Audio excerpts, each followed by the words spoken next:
প্রধান উপদেষ্টার সাথে জামাত ও এনসিপির বৈঠক, আলোচনা হবে বিএনপির সাথেও। ইস্যু রাজনৈতিক পরিস্থিতি ও নির্বাচন। সরকার যত বেশি দিন ক্ষমতায় থাকবে তত দুর্বল হয়ে পড়বে বললেন তারেক রহমান। নির্বাচন ঘিরে নানা ষড়যন্ত্রের অভিযোগ। অবস্থার উন্নতি হচ্ছে নূরের, আইসিইউ থেকে দ্রুত কেবিনে স্থানান্তরের আশা। চিকিৎসার খোঁজ খবর নিলেন রাষ্ট্রপতি ও খালেদা জিয়া। শিক্ষার্থী ও স্থানীয়দের সংঘর্ষে রণক্ষেত্র চট্টগ্রাম বিশ্ববিদ্যালয়। প্রফেসি প্রক্টর সহ আহত অর্ধ শতাধিক, 144 ধারা জারি। নতুন ভোটার তালিকা প্রকাশ, মোট ভোটার 12,63,07,504 জন, যুক্ত হলেন 1,37,000। দেখছিলেন ক্রাউন 7 সংবাদ শিরোনাম। অন্তর্বর্তী সরকার চাপে পড়ে নির্বাচনের তারিখ ঘোষণা করেছে বলে মন্তব্য করেছেন জামাতে ইসলামের নায়েবে আমির ডাক্তার সৈয়দ আব্দুল্লাহ মোহাম্মদ তাহের। জুলাই সনদে বেশিরভাগ দলকে একমত না করে নির্বাচনের ট্রেন ছেড়ে দেয়া ভুল সিদ্ধান্ত বলেও মনে করেন তিনি। রাষ্ট্রীয় ভবন যমুনায় প্রধান উপদেষ্টার সাথে বৈঠক শেষে এমন মন্তব্য করেন জামাতের নেতা মোহাম্মদ তাহের। তিনি বলেন, ঐকমত্য কমিশনের 19টি বিষয় বাস্তবায়নে একটি দল বাধা তৈরি করছে। নির্বাচিত সরকার যদি ঐকমত্য কমিশনের সিদ্ধান্ত বাস্তবায়ন করে তাহলে রাজনৈতিক দলগুলো এত পরিশ্রম করে লাভ কি হলো, এমন প্রশ্নও রাখেন তিনি। জামাতের সন্দেহ, নীল নকশার নির্বাচনের দিকে যাচ্ছে বাংলাদেশ। এটা বাস্তবায়ন হতে দেবে না জামাতে ইসলাম। এদিকে সন্ধ্যা 6:30টায় জাতীয় নাগরিক পার্টি এনসিপির সাথে বৈঠক করেছেন প্রধান উপদেষ্টা। সংগঠনটির মুখ্য সংগঠক হাসনাত আবদুল্লাহর নেতৃত্বে বৈঠকে অংশ নেয় 4 জনের প্রতিনিধি দল। এদিকে প্রধান উপদেষ্টার সাথে বৈঠক করতে সন্ধ্যা 7:15টায় যমুনায় প্রবেশ করেছে বিএনপি মহাসচিব মির্জা ফখরুল ইসলাম আলমগীরের নেতৃত্বে 8 সদস্যের প্রতিনিধি দল।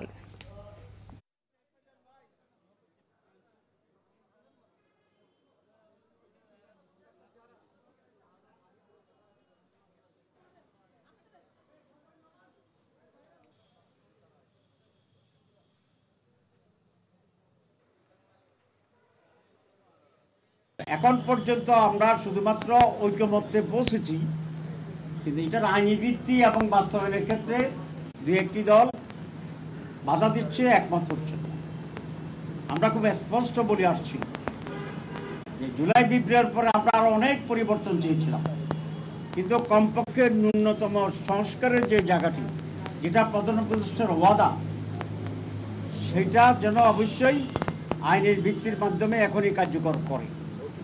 যদি তাই না হয় তাহলে রক্ত দেওয়া, জীবন দেওয়া, এটা অর্জন হবে শূন্য, অর্থহীন হয়ে যাবে। এবং জুলাই শহীদদের প্রতি, রক্তাক্তদের প্রতি, বঙ্গদের প্রতি বিশ্বাসঘাতকতা করা হয়।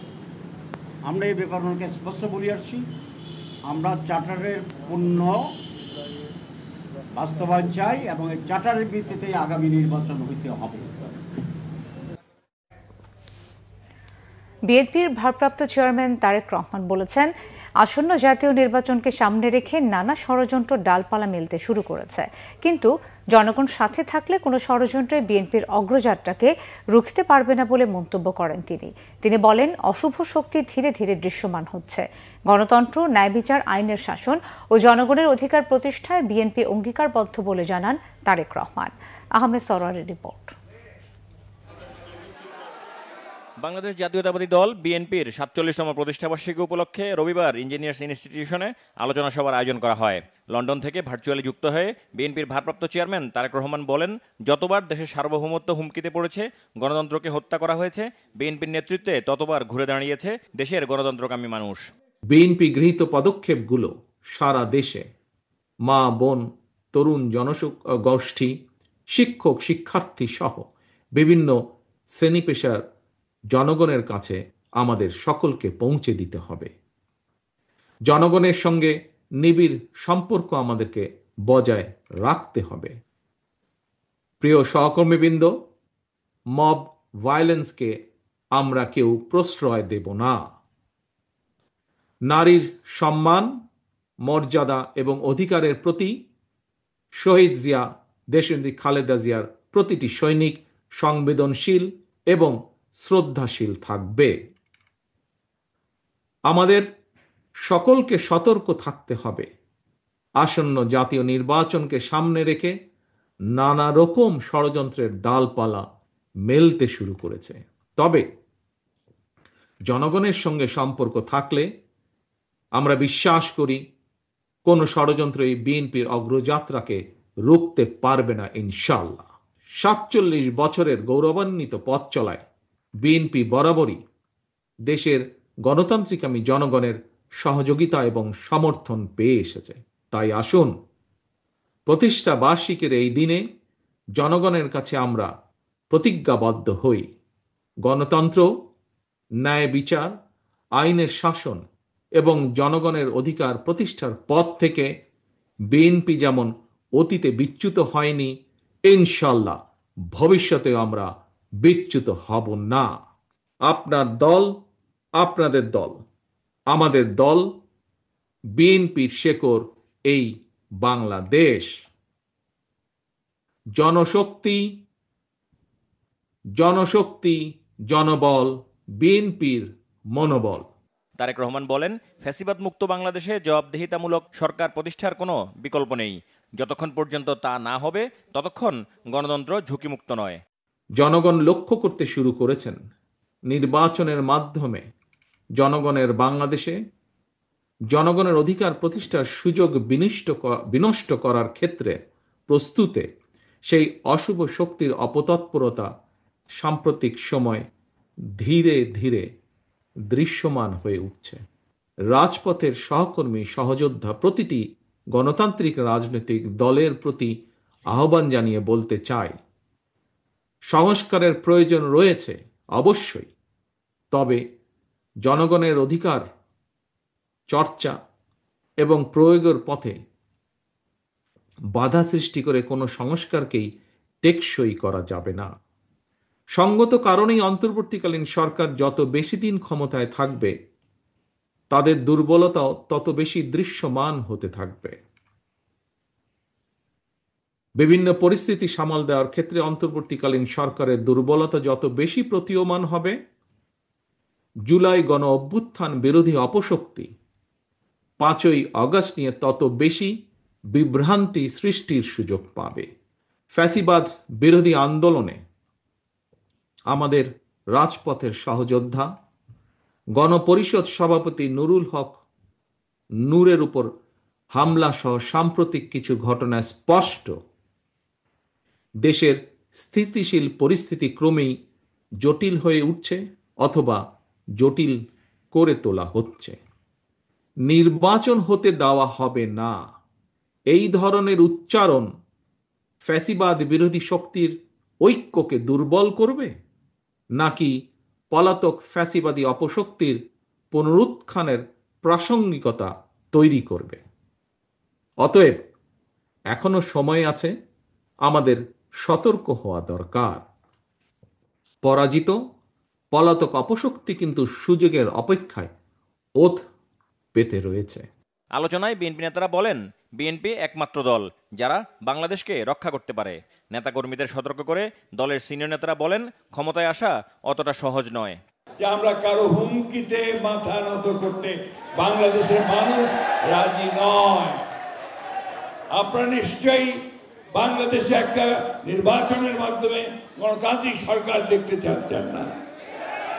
তাহলে আজকে আমাদেরকে ঐক্যবদ্ধ হয়ে সেই গণতান্ত্রিক সরকার প্রতিষ্ঠা করবার জন্য আমাদের নেতা জনাব তারেক রহমানের নির্দেশে হাত ধরে আমরা সব ঐক্যবদ্ধ হয়ে আমরা সেই লক্ষ্যে এগিয়ে যাব। ঐক্যবদ্ধ হয়ে এগিয়ে যাওয়ার প্রত্যয় ব্যক্ত করে তারা বলেন, নির্বাচনের মাধ্যমেই জনগণের সরকার প্রতিষ্ঠা করবে বিএনপি। আহমেদ সরওয়ার, বাংলা ভিশন, ঢাকা। গণ অধিকার পরিষদের সভাপতি নুরুল হক নূরের অবস্থার উন্নতি হচ্ছে। তার চিকিৎসায় কাজ করছে 6 সদস্যের মেডিকেল বোর্ড। দ্রুতই তাকে আইসিইউ থেকে কেবিনে স্থানান্তরের আশা চিকিৎসকদের। এদিকে দেশে চিকিৎসা নূরের জন্য ঝুঁকিপূর্ণ হতে পারে বলে উদ্বেগ প্রকাশ করেছেন গণ অধিকারের সাধারণ সম্পাদক রাশেদ খান। পূর্ব পরিকল্পিত ও টার্গেট করে নূরকে আঘাত করা হয়েছে এমন দাবি বিএনপির যুগ্ম মহাসচিব রুহুল কবির রিজভীর। বিস্তারিত এসএম ফয়েজের রিপোর্টে। নাক ও চোয়ালের হাড় ভাঙ্গা, মস্তিষ্কে রক্তক্ষরণ ও চোখের ইনজুরি নিয়ে ঢাকা মেডিকেল কলেজ হাসপাতালে ভর্তি হন নুরুল হক নূর। চিকিৎসকরা জানান, সময়ের সাথে সাথে ভাঙ্গা হাড় জোড়া লেগে যাবে। দ্রুতই আইসিইউ থেকে নেওয়া হবে কেবিনে। সবশেষ সিটি স্ক্যান রিপোর্টে দেখা গেছে মস্তিষ্কে রক্তক্ষরণ কমে আসছে। মানসিক ট্রমার মধ্যে থাকায় কিছুটা জটিলতা আছে, তবে তা দ্রুতই সেরে যাবে বলে জানান চিকিৎসকরা। নূর ছাড়াও গণ অধিকার পরিষদের আরও কয়েকজন নেতা ঢাকা মেডিকেলে চিকিৎসা নিচ্ছেন। ফ্র্যাকচার হিল হতেও ধরুন 4 থেকে 6 সপ্তাহ সময় লাগবে, কিন্তু তার জন্য ওনাকে কিন্তু হাসপাতালে থাকাটা জরুরি না। উনি হয়তো উইদিন 1 উইক হাসপাতাল থেকে চলে যেতে পারবেন এবং তারপরে বাসায় রেস্ট নিলে এটা কিছুদিনের মধ্যেই এই যে ফ্র্যাকচারের কথা বললাম, ওনার ফ্র্যাকচারের যে বৈশিষ্ট্য হচ্ছে যে ফ্র্যাকচারগুলো ডিসপ্লেসড না, মানে জায়গায় আছে, জাস্ট টাইম দিলেই হিল হয়ে যাবে। তারপরও শঙ্কা কাটছে না পরিবারের। নুরুল হক নূরের সুস্থতা কামনায় দেশবাসীর কাছে দোয়া চেয়েছেন স্বজনরা। আমার ভাষা আমি প্রকাশ করতে পারতেছি না যে এই বাংলাদেশের নূরের উপরে এই ধরনের গত 8 বছরে ফ্যাসিস্ট আমলেও এতটা নৃশংসভাবে ন্যাক্কারজনক হামলা ওর উপরে হয় না। এই সময়ে এসে এভাবে ওর উপরে এই ধরনের আক্রমণ হবে যা আমার কল্পনা অতীত। উন্নত ট্রিটমেন্টের জন্য মানে বাহিরে যাতে ওর চিকিৎসার ব্যবস্থাটা করা হয়, এটাই হলো আমার মেইন আশা। এদিকে সভাপতির শারীরিক অবস্থার খোঁজ খবর নিতে হাসপাতালে আসেন গণ অধিকার পরিষদের নেতারা। এ সময় নুরুর উপর হামলাকারীদের শাস্তির দাবি জানান তারা। প্রত্যাখ্যান করেন আইসপের বিবৃতি। সেনাবাহিনীর কতিপয় সদস্যরা আমাদের উপরে হামলা করলো, এখন এই হামলার ঘটনাকে সেনাবাহিনী বলছে মব। এইটা কোনোভাবেই মব হতে পারে না। আর যদি মব হয়েও থাকে, সেই মব সৃষ্টি করেছে সেনাবাহিনীর কতিপয় সদস্য। আমরা সেনাবাহিনীর পক্ষ থেকে যে বিবৃতি দেওয়া হয়েছে আমরা সেটাকে প্রত্যাখ্যান করছি। সেনাবাহিনীর মধ্যে যে সকল আওয়ামী দোসররা রয়েছে তাদেরকে চিহ্নিত করে তাদের আইনের আওতায় আনা, শাস্তি প্রদান করা সেনা প্রধানের দায়িত্ব, সরকারের দায়িত্ব। নূরের চিকিৎসার খবর নিতে যান বিএনপির সিনিয়র যুগ্ম মহাসচিব রুহুল কবির রিজভীও। পরিকল্পিতভাবে নূরের উপর হামলা হয়েছে বলে অভিযোগ তার। পূর্ব পরিকল্পিত একটি বিষয় যে তাকে টার্গেট করা হয়েছে আঘাত করার জন্য এবং উদ্দেশ্য ছিল একেবারে মেরে ফেলার। ওকে যেভাবে যে সমস্ত জায়গায় আঘাত করেছে তার যদি ফ্র্যাকশন অফ মিলিমিটার ডানে বামে ওটা যদি আঘাতটা যদি যেত তাহলে অনিবার্য মৃত্যু ছাড়া আমরা আর তাকে জীবন্ত অবস্থায় পেতাম না। নুরুল হক নূরকে দেখতে হাসপাতালে যান উপদেষ্টা শারমিন এস মুর্শিদ ও আসিফ মাহমুদও। বলেন, হামলাকারীদের শনাক্ত করতে শক্তিশালী কমিটি করা হয়েছে। আওয়ামী লীগের সময়েও এই ধরনের ঘটনা আসলে ঘটতে দেখিনি, যেটা দুঃখজনকভাবে হয়েছে এবং সেই জায়গা থেকে অবশ্যই যেহেতু অন্তর্বর্তীকালীন সরকার দায়িত্বে আছে, যেই করুক না কেন এই দায়টা সরকারের উপর বর্তায় এবং সরকারকেই এটার সমাধান করতে হবে এবং এই বিচার করার মাধ্যমেই, এই হামলার বিচার করার মাধ্যমেই ভবিষ্যতে যাতে এই ধরনের ন্যাক্কারজনক ঘটনার কেউ ঘটানোর সাহস না করতে পারে সেটা নিশ্চিত করতে সরকার বদ্ধপরিকর। জাতীয় পার্টির মাধ্যমে আওয়ামী লীগকে ফেরানোর পরিকল্পনা চলছে বলেও এ সময় মন্তব্য করেন উপদেষ্টা আসিফ মাহমুদ। SM Foyez, Bangla vision, Dhaka. রাষ্ট্রপতি মোহাম্মদ শাহাবুদ্দিন ফোন করে গণ অধিকার পরিষদের সভাপতি নুরুল হক নূরের শারীরিক অবস্থার খোঁজ নিয়েছেন। সকালে গণ অধিকার পরিষদের নেতা আবু হানিফ জানান, সকাল 10টায় ফোন করে গণ অধিকার পরিষদের সভাপতি নুরুল হক নূরের খোঁজ নিয়েছেন রাষ্ট্রপতি মোহাম্মদ শাহাবুদ্দিন। বিদেশে উন্নত চিকিৎসার জন্য সরকারের পক্ষ থেকে ব্যবস্থা নেওয়া হচ্ছে বলেও নুরুল হক নূরকে আশ্বস্ত করেন তিনি। নূরের দ্রুত আরোগ্য কামনা করে রাষ্ট্রপতি তার উপর হামলার ঘটনায় তীব্র নিন্দা ও গভীরভাবে দুঃখ প্রকাশ করেছেন। হামলায় জড়িতদের দৃষ্টান্তমূলক শাস্তি নিশ্চিত করা হবে বলেও রাষ্ট্রপতি নূরকে আশ্বস্ত করেছেন বলে জানান আবু হানিফ। গণ অধিকার পরিষদের সভাপতি ও ডাকসুর সাবেক ভিপি নুরুল হক নূরের চিকিৎসার খোঁজ নিয়েছেন বিএনপি চেয়ারপারসন বেগম খালেদা জিয়া। আহত নুরুল হক নূরের শারীরিক অবস্থা জানার জন্য বেগম খালেদা জিয়া তার ব্যক্তিগত চিকিৎসক ও বিএনপির স্থায়ী কমিটির সদস্য অধ্যাপক ডাক্তার AZM জাহিদ হোসেনকে শনিবার রাতে ঢাকা মেডিকেলে পাঠান। বেগম খালেদা জিয়া নূরের উপর হামলার ঘটনায় গভীর উদ্বেগ প্রকাশ করে বলেছেন, এই ঘটনা অত্যন্ত মর্মান্তিক ও নিন্দনীয়। বিএনপি চেয়ারপারসন নূরের যথাযথ চিকিৎসার ব্যবস্থা করার আহ্বান জানিয়েছেন।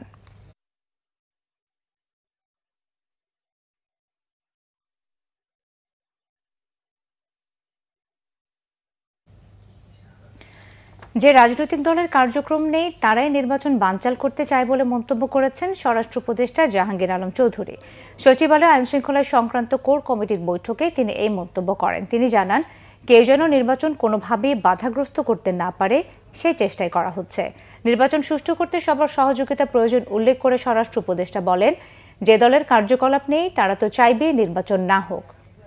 এটা প্রতিহত করার দায়িত্ব জনগণ, রাজনৈতিক দলসহ সবার। নির্বাচনের জন্য যতটা প্রস্তুতি দরকার ততটা প্রস্তুতি আইনশৃঙ্খলা বাহিনীর রয়েছে বলেও জানান তিনি। সাম্প্রতিক সময়ে আইনশৃঙ্খলা বাহিনীর ভূমিকা প্রসঙ্গে এক প্রশ্নের জবাবে স্বরাষ্ট্র উপদেষ্টা বলেন, পুলিশ অ্যাক্টিভ হলে সবাই বলে বেশি করে ফেলেছে। ক্রিকেট খেলায় দাগ দিয়ে তো বলা সম্ভব না কোনটা ওয়াইড হবে। অন্তর্বর্তী সরকার দায়িত্ব নেয়ার পর থেকে ঢাকা ও এর আশেপাশে 1604টি অবরোধ হয়েছে বলে জানান উপদেষ্টা জাহাঙ্গীর আলম চৌধুরী। শিক্ষার্থী ও স্থানীয়দের মধ্যে দফায় দফায় সংঘর্ষের রণক্ষেত্রে চট্টগ্রাম বিশ্ববিদ্যালয় এলাকা।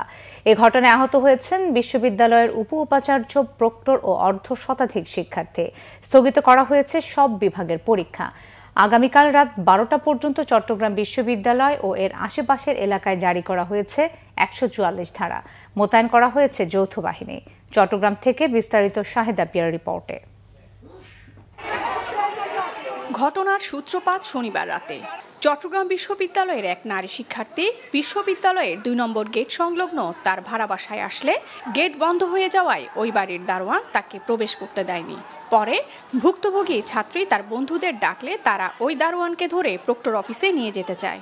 এ ঘটনায় এলাকায় মাইকিং করে লোক জড়ো করে এলাকাবাসী। এক পর্যায়ে স্থানীয়রা শিক্ষার্থীদের সঙ্গে সংঘর্ষে জড়িয়ে পড়ে। সংঘর্ষে অর্ধ শতাধিক শিক্ষার্থী আহত হয়। এ সময় স্থানীয়রা বিশ্ববিদ্যালয়ের প্রক্টোরিয়াল বডির গাড়িবহর, পুলিশ ও নিরাপত্তা বাহিনীর গাড়ি ভাঙচুর করে। পরে সেনাবাহিনী এসে পরিস্থিতি নিয়ন্ত্রণে আনে।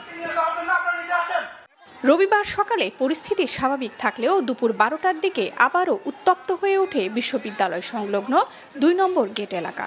বিশ্ববিদ্যালয়ে আবাসক সংকট থাকায় বিপুল সংখ্যক শিক্ষার্থী এই এলাকায় বিভিন্ন কটেজ ও ভাড়া বাসায় থাকেন।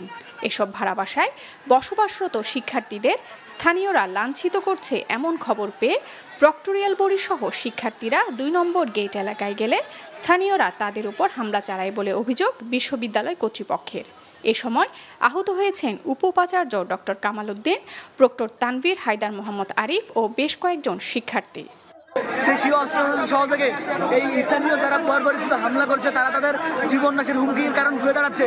কিন্তু আমি আমাদের তানভীর প্রক্টর স্যারকে আমরা বলেছিলাম, কিন্তু তিনি আমাকে বললেন তিনি লোকেশনটাও জানতেন না। সকালের দিকে ওরা আবার আক্রমণ করে নিজেদের শক্তি সঞ্চয় করে এসে আবার ছাত্রদের উপরে আবার আক্রমণ চালায়।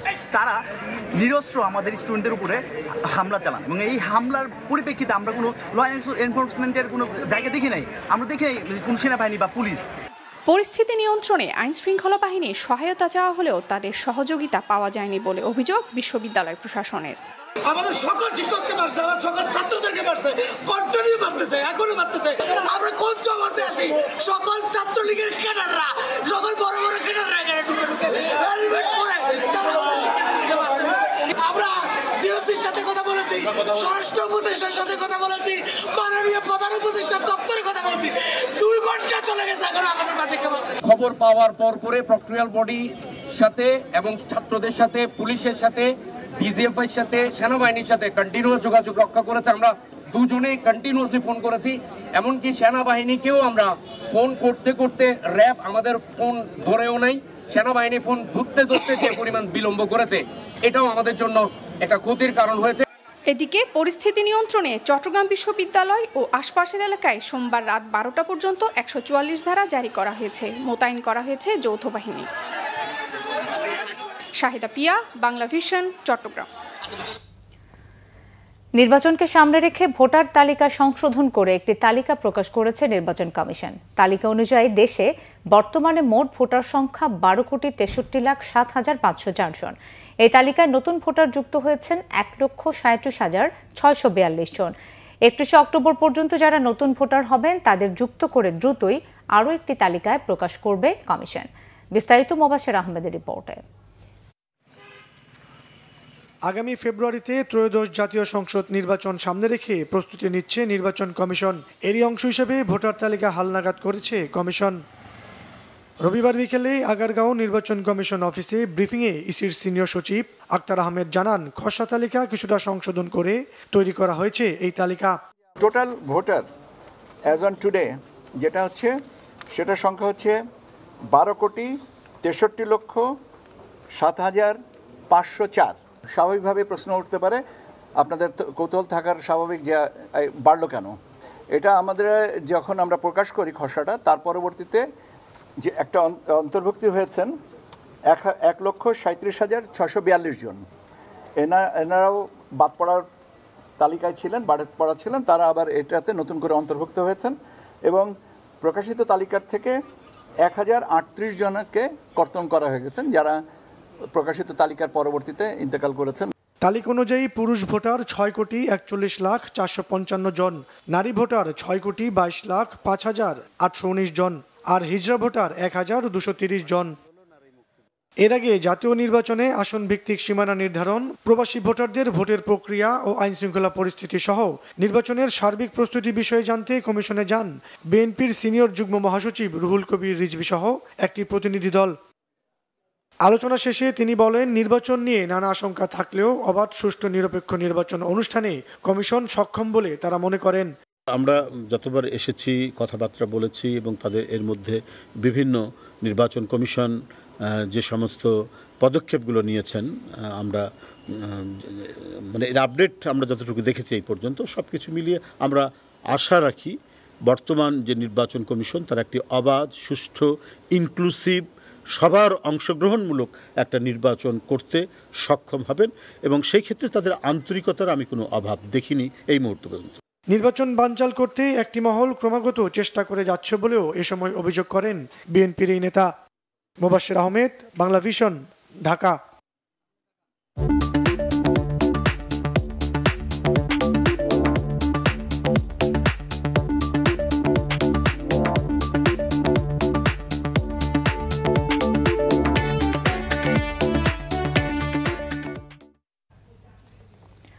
ডাকসু নির্বাচনে ছাত্র শিবিরের বিরুদ্ধে মুক্তিযুদ্ধ নিয়ে বিরূপ মন্তব্য, নির্বাচনী বিধি লঙ্ঘন সহ বিভিন্ন অভিযোগ করেছে অন্যান্য প্যানেলের প্রার্থীরা। তবে শিবিরের প্যানেলের অভিযোগ, তাদের কাছে প্রচারণায় পিছিয়ে পড়ে নানা কূটকৌশল অবলম্বন করছে প্রতিপক্ষ বিভিন্ন প্যানেল।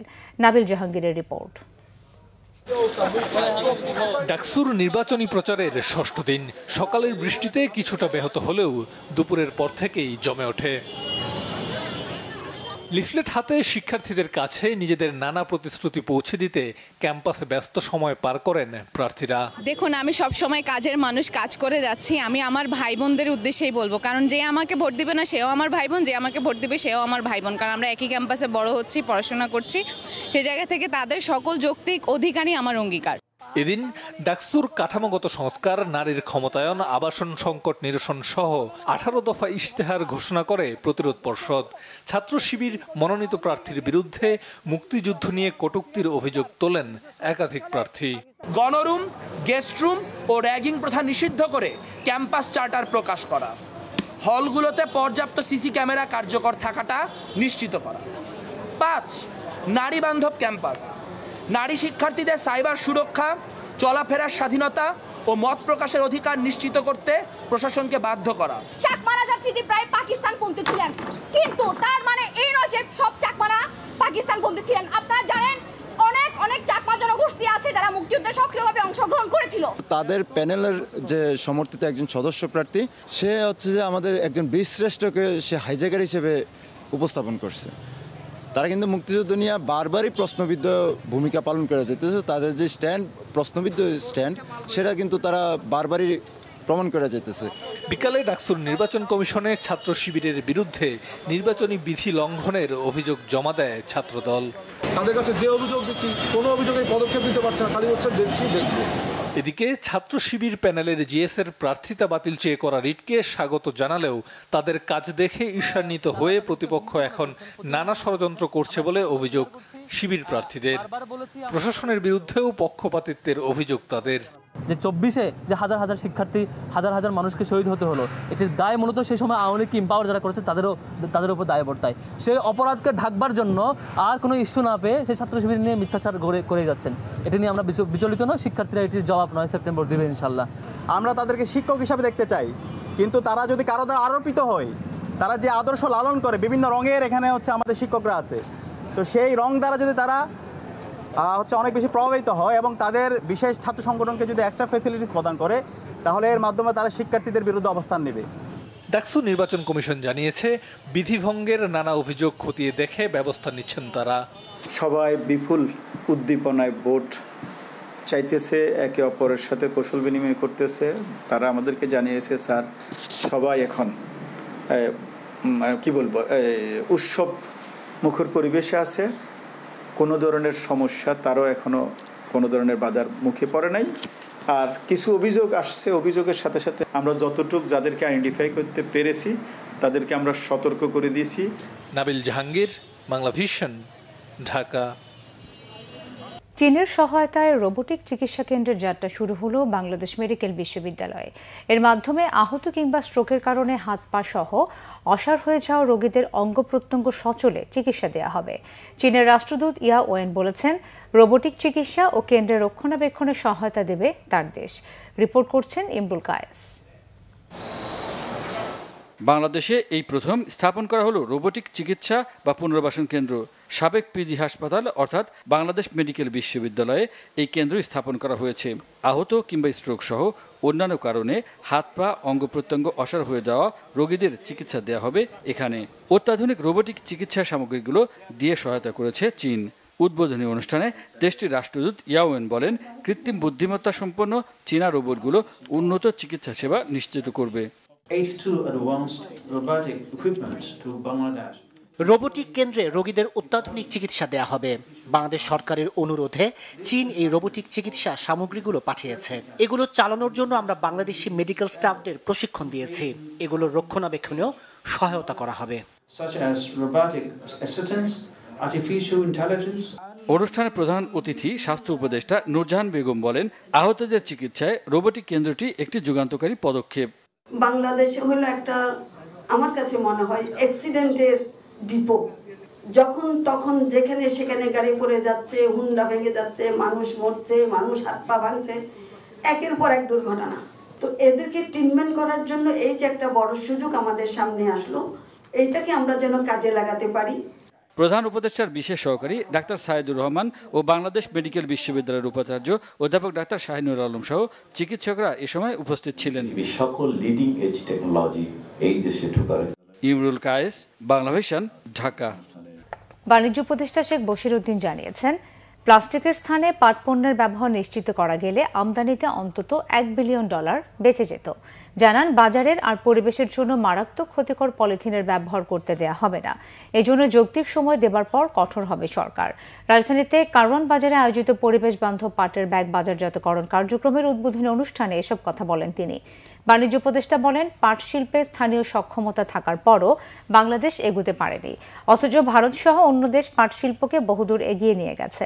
পাট শিল্পের বিকাশ হলে দেশে ব্যাপক কর্মসংস্থান হবে জানিয়ে বাণিজ্য উপদেষ্টা বলেন, পাট পণ্যের রফতানি $3 বিলিয়ন নেওয়া সম্ভব। অনুষ্ঠানে পরিবেশ, বন ও জলবায়ু উপদেষ্টা সৈয়দা রোজানা হাসান বলেন, প্লাস্টিক মানুষের স্বাস্থ্যের ঝুঁকি উদ্বেগজনক পর্যায়ে নিয়ে গেছে। রাজশাহী বিশ্ববিদ্যালয়ের দিনভর উত্তেজনা, ধাক্কাধাক্কি, কোষাধ্যক্ষ কার্যালয়ে তালা দেওয়ার মধ্য দিয়ে শেষ হয় রাকসু নির্বাচনের মনোনয়নপত্র সংগ্রহের সময়। বিশ্ববিদ্যালয়ের প্রথম বর্ষের শিক্ষার্থীদের ভোটার করতে ছাত্রদলের দাবিকে কেন্দ্র করে ছাত্রদল, ছাত্র শিবির ও বৈষম্য বিরোধী ছাত্রদের মধ্যে বিরাজ করছে চরম উত্তেজনা। এদিকে উদ্ভূত পরিস্থিতি নিয়ে ছাত্র প্রতিনিধিদের সাথে বৈঠকে 25শে সেপ্টেম্বরে নির্বাচন করার পক্ষে মতামত দিয়েছে নির্বাচন কমিশন। শিডিউল 4 দফা কাটাছেড়ার পর রাজশাহী বিশ্ববিদ্যালয়ের রাকসু নির্বাচনের মনোনয়নপত্র সংগ্রহের শেষ দিন ছিল আজ। প্রথম বর্ষের শিক্ষার্থীদের ভোটার তালিকায় অন্তর্ভুক্ত করার দাবিতে চলমান আন্দোলনের অংশ হিসেবে সকালে রাকসু কোষাধ্যক্ষ কার্যালয়ে গেটে তালা দিয়ে অবস্থান নেয় ছাত্রদল। বৈষম্য বিরোধী ছাত্রসহ অনেকেই মনোনয়নপত্র তুলতে এসে ছাত্রদলে বাধায় মনোনয়নপত্র তুলতে না পেরে কোষাধ্যক্ষ কার্যালয়ের গেটে অবস্থান নেয়। দফায় দফায় উত্তেজনার পর দুপুরে ভেঙে ফেলা হয় ছাত্রদলের লাগানো তালা। 4 ঘন্টা বন্ধ থাকার পর দুপুর 2টা থেকে মনোনয়নপত্র বিতরণের কাজ আবারও শুরু হয়। শেষ দিনে ভিপি পদে 18, জিএস পদে 12, এজিএস পদে 13 জন সহ মোট 387 জন প্রার্থী মনোনয়নপত্র সংগ্রহ করেন। এদিকে উদ্ভূত পরিস্থিতি নিয়ে সন্ধ্যা 7টায় ছাত্র প্রতিনিধিদের সাথে বৈঠকে কমিশনাররা 25শে সেপ্টেম্বরে নির্বাচন দিতে রাজি হয়েছেন। বামপন্থী ছাত্র সংগঠনের একটি অংশ বৈঠক বয়কট করে। বৈঠক শেষে নির্বাচন কমিশনার মোস্তফা কামাল আকন জানান, শিক্ষার্থীদের মতামতের ভিত্তিতে 25 সেপ্টেম্বরে রাকসু নির্বাচন হবে। রাজশাহী কারা প্রশিক্ষণ কেন্দ্রে পূবালী ব্যাংক পিএলসির উদ্যোগে উদ্বোধন হয়েছে বৃক্ষরোপণ কর্মসূচি। সামাজিক দায়বদ্ধতা কার্যক্রমের অংশ হিসেবে সেখানে বৃক্ষরোপণ করা হয়েছে।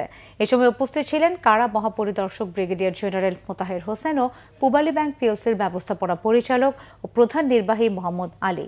আরও উপস্থিত ছিলেন পূবালী ব্যাংকের উপব্যবস্থাপনা পরিচালক শাহনওয়াজ খান, সহকারী কারা মহাপরিদর্শক জান্নাতুল ফরহাদ, কমান্ড্যান্ট সুব্রত কুমার বালা, রাজশাহী বিভাগের কারা উপমহাপরিদর্শক মোহাম্মদ শাহ আলম খান, ব্যাংকের প্রধান কার্যালয়ের মহাব্যবস্থাপক ফয়জুল হক শরীফ ও রাজশাহী অঞ্চলের সাজিদুর রহমান সহ উভয় প্রতিষ্ঠানের ঊর্ধ্বতন কর্মকর্তারা।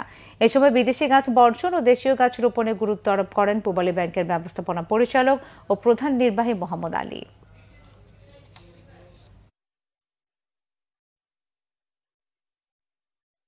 এই ছিল এখন প্রমুখ পরের সংবাদ রাত 10:30। এর আগে 9টায় রয়েছে নিউজ 20 দেখার আমন্ত্রণ রইল। এছাড়া বাংলা ভিশন সংবাদ ও সংবাদ সংশ্লিষ্ট অনুষ্ঠান দেখতে ভিজিট করুন www.bvnews24.com ও facebook.com/banglavisionnews এবং সাবস্ক্রাইব করুন youtube.com/banglavisionnews।